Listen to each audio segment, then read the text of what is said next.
Olá, hoje é quinta-feira, 22 de agosto de 2024, e o grupo de conjuntura está aqui reunido para mais um podcast.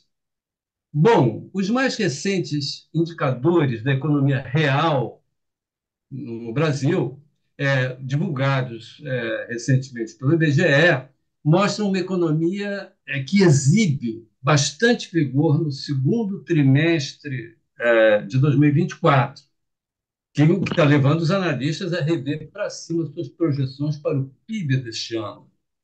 É, Vamos a alguns números. Comércio, o comércio ampliado, varejista, cresceu 0,3% em relação ao primeiro trimestre.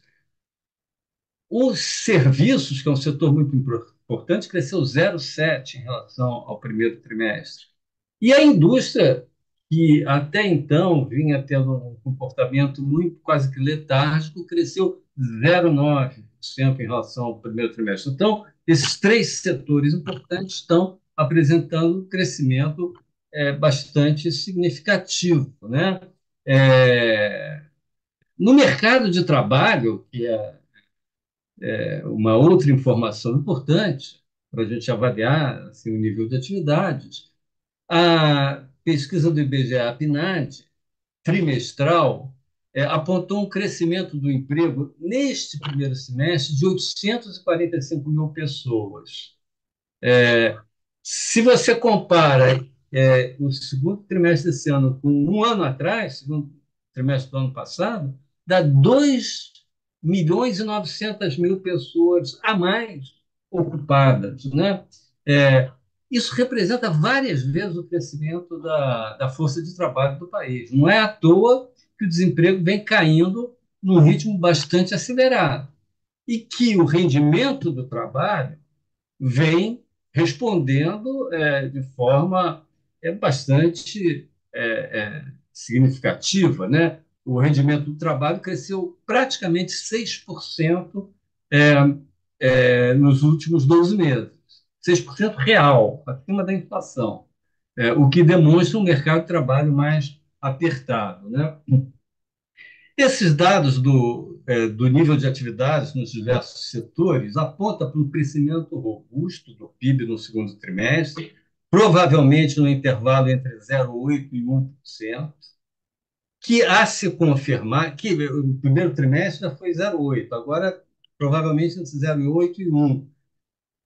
Confirmando-se esse resultado, nós temos uma economia que vai estar rodando a uma velocidade de pouco mais de 3%, acima de 3% anualizado ao longo do primeiro semestre, o que é muito, né? Então, nós estamos num terceiro ano, é o terceiro ano consecutivo em que as previsões do crescimento começam muito baixas, pouco acima de 1%, e vão sendo revistas substancialmente para cima. A essa altura, pelo que nós estamos vendo, não se pode descartar a possibilidade da economia encerrar esse ano crescendo em perto de 3%, pelo terceiro ano consecutivo, né? Que já é um ritmo bastante elevado. Esses resultados auspiciosos nos fazem levantar duas questões. A primeira é entender por que isso está acontecendo, né? Por que esse crescimento inesperado está se dando, né, desta forma robusta, etc. De onde é que vem a força que está mostrando o PIB, né, a economia brasileira? A segunda questão é sobre a sustentabilidade desse crescimento. Quer dizer, quais as chances da economia prosseguir nesse ritmo e engrenar num ciclo um pouco mais prolongado, né? Quais são os pontos fortes e quais são as fragilidades do crescimento econômico que a gente está assistindo? Em suma, é isso. Eu vou deixar o detalhamento dessas questões para os meus colegas, mas eu queria fazer, e depois eu posso voltar a colocar um ou outro elemento na tentativa de explicação, mas o que eu quero comentar aqui é só um ponto sobre sustentabilidade, que é um tema que eu venho tratando há vários podcasts e desde o ano passado. Esse ponto é o seguinte: a população em idade de trabalhar vem se expandindo num ritmo muito baixo na atualidade, né? Tem uma mudança demográfica no Brasil. A minha última estimativa, que vai ter que ser atualizada pelos dados que ainda estão saindo aí do censo, mas provavelmente vão ficar ainda, acho que mais complicadas, mostram que a população em idade de trabalhar está crescendo ao ritmo de em torno de 0,4% ao ano, o que dá menos de 700 mil pessoas a mais nessa chamada PIA, população em idade ativa, que é um indicador de quanto pode crescer a PEA a médio prazo, a população economicamente ativa, a força de trabalho a médio prazo, né? Eu referi agora há pouco ao número de empregos que foram criados nesse ano. No primeiro semestre já foi criado muito mais empregos do que isso, do que o aumento da população em idade de trabalhar. Nos últimos 12 meses, várias vezes. Então,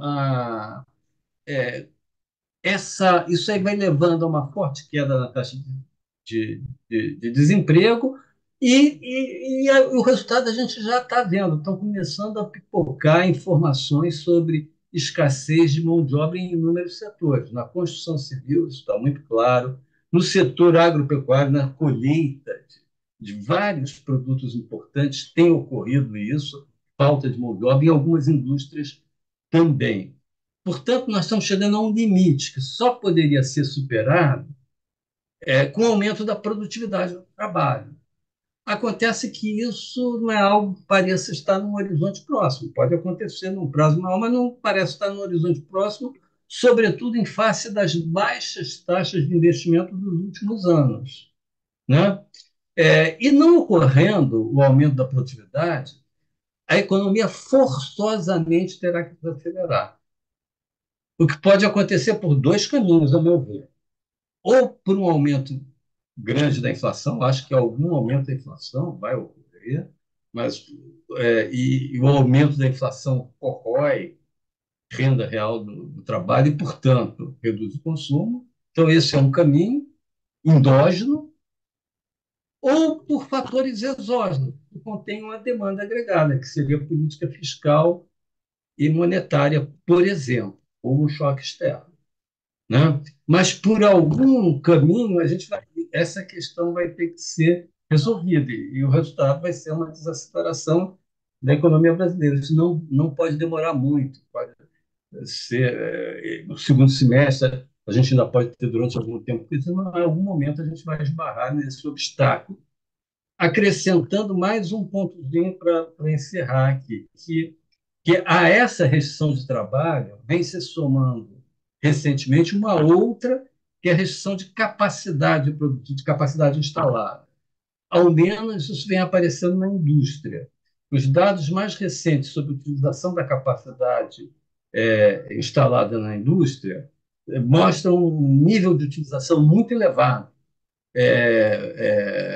muito acima dos níveis dos últimos tempos. Tá? Então, a gente está nesse momento, chegando próximo a esses dois limites. Como é que a gente supera esses dois limites? Capacidade instalada com aumento do investimento. Mas isso ainda tem que acontecer, né? E leva algum. Até aumentou um pouquinho nesse ano, mas isso aí exige muito mais do que isso, e há uma defasagem entre o investimento, decisão de investir hoje e o aumento efetivo da capacidade dos sócios. E o outro é o aumento da produtividade da que ainda, como eu falei antes, leva tempo. Mas então eu vou parar por aqui, eu vou passar para a Margarida, pedir até para ela explorar um ponto do qual das duas questões que coloquei aqui, eu pouco falei aqui de por que cresceu tão inesperadamente esse ano a economia no primeiro semestre. Margarida, passo para Bom, você. então eu vou agora me concentrar um pouco nos fatores, né, que podem responder por parte desse crescimento tão vigoroso que a economia brasileira está assistindo. Bom, então eu vou selecionar aqui algumas questões, alguns fatores, né? No início do ano, o Banco Central começou, a partir de um determinado momento, a redução da taxa Selic, e, claro, isso também teve um impacto na redução do custo do crédito no mercado de crédito, né?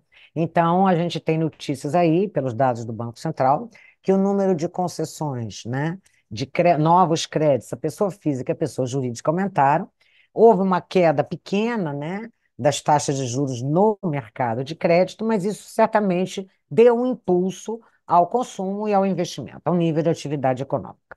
Um outro fator que é muito importante para explicar é o que está acontecendo com o programa Minha Casa Minha Vida.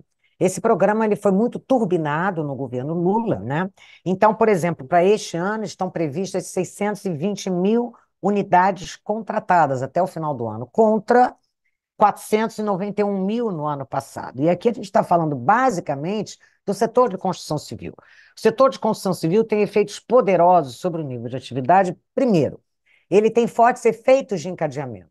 Então, quando ele começa a acelerar, ele demanda muitos insumos industriais. E ele é intensivo em mão de obra. Então, aqui a gente tem um duplo efeito poderoso, ambos muito poderosos, para impulsionar do lado do emprego, consumo, etc. e tal, e o nível de atividade econômica intrasetorial, né? Então, isso gera um efeito multiplicador bastante grande na economia. Um terceiro fator aí tem a ver com a questão fiscal, é o seguinte: se a gente pegar os dados de janeiro a junho do governo central, é um dado já deflacionado, o crescimento do gasto deflacionado, tirando o efeito inflacionário, o gasto primário do governo central cresceu 10,5%, janeiro-junho deste ano contra janeiro-junho do ano passado. É um super impulso fiscal, né? Além disso, em dezembro de 2023, ano passado, o governo, atendendo à solicitação, à determinação do STF, fez um pagamento de precatórios no valor de 92 bilhões de reais, que não estão nessa conta, nesse número que eu acabei de trazer para a gente, mas são demanda. Que então, esses recursos que foram pagos em dezembro do ano passado, eles se converteram em consumo ao longo de todo este primeiro semestre que a gente está aí. A gente está falando de 92 bilhões de reais. O mercado de trabalho, como o Francisco Eduardo já colocou, que mostra os dados do mercado de trabalho, mas o Banco Central tem uma variável que ele passou a explorar já há algum tempo, que é o cálculo da renda nacional disponível bruta das famílias, né? E essa renda inclui, além do rendimento do trabalho, aquele que é decorrente do excedente operacional bruto, lucros, juros, né? Decorrentes do fator de produção que não é trabalho, a remuneração desse fator de produção, as rendas de propriedade, né? Aluguéis de imóveis e tal, e benefícios sociais. Então, e todos os benefícios, incluindo aposentadorias, né? Esse dado nos mostra que o último dado disponível do Banco Central, que foi o de maio desse ano, que essa renda nacional disponível bruta, na média móvel trimestral, encerrada em maio, e já descontada a inflação, cresceu apenas 10,13%. Então, esse dado é muito contundente, né? E aí nós temos uma grande explicação para esse aumento enorme, tem a ver com a política de valorização do salário mínimo, né? E que impacta diretamente, praticamente todos os benefícios sociais, com intensidades diferenciadas, e o aumento do número de programas sociais. Então, eu acabei de calcular isso, nós temos agora, neste ano, né, 95 milhões de pessoas que recebem um tipo de transferência de renda do governo central. Em 2003, esse número eram 38 milhões de pessoas. Então, isso corresponde a quase 48% da população brasileira. E grande parte desses programas, de novo, estão vinculados ao salário mínimo, que tem sofrido uma política aí grande, um incremento grande de valorização por conta da sua vinculação ao PIB de 2 anos atrás, mais o INPC, né? Então, esse eu diria que é o conjunto de fatores que mais respondem por esse grande nível aí, crescimento do nível de atividade econômica. Quais seriam, então, as chances desse crescimento, né, se manter por períodos mais contínuos? Bom, a questão fiscal, evidentemente, ela não pode se perpetuar. Esse nível de gasto que a gente está assistindo, dado um conjunto aí de novas regras fiscais no arcabouço fiscal, não tem como continuar, né? Então, o gasto primário do governo central só pode aumentar 2,5% acima da inflação, e nós estamos aí com um crescimento de 10,5% no primeiro semestre. Tudo bem que nesse crescimento, nesse número que eu estou dando, existem despesas que são contabilizadas fora do teto do gasto, e o 2,5% são só para aquelas despesas que estão incluídas no teto dos gastos, mas, de qualquer maneira, tem que ter um ajuste aí muito grande ao longo do segundo semestre. E o último dado que eu queria colocar, que é a questão também atrelado à questão fiscal, é o dado do resultado primário. O déficit primário do governo central, de janeiro a junho, foi de 68 bi, quando, na verdade, a meta é zero. Tudo bem que praticamente todos sabemos que ele não vai atingir a meta central, que é zero. Mas o máximo permitido de déficit primário são 28 bilhões de reais. Então, algum ajuste também terá que ser feito aí ao longo do segundo semestre. Então, para resumir, as condições de sustentabilidade desse crescimento tão vigoroso, eu diria que estão fortemente ameaçadas. Quer seja pelo lado da inflação, toda essa questão que o professor Francisco Eduardo colocou, quer seja pelo impulso fiscal, que está, e que são, na verdade, o impulso fiscal, de todos os fatores que eu elenquei, ele está presente fortemente nessa explicação. Então, agora eu passo a palavra para o Lixa, que pode aí É, adicionar comentários. tá, obrigado, Margarida. Não, eu basicamente gostaria só de, de concluir um pouco, resumir o que Francisco Eduardo e a professora Margarida colocaram, não? Então, eles destacaram quatro fatores importantes, fatores domésticos importantes para explicar o forte crescimento neste primeiro semestre de 2024, não? Francisco Eduardo destacou, deve ser um crescimento um pouco superior a 3% anualizado. Então, Margarida também estava destacando, não? Temos um forte impulso no mercado de trabalho. Francisco Eduardo já destacou em várias ocasiões e hoje repetiu as razões pelas quais o mercado de trabalho dificilmente vai continuar com esse forte impulso.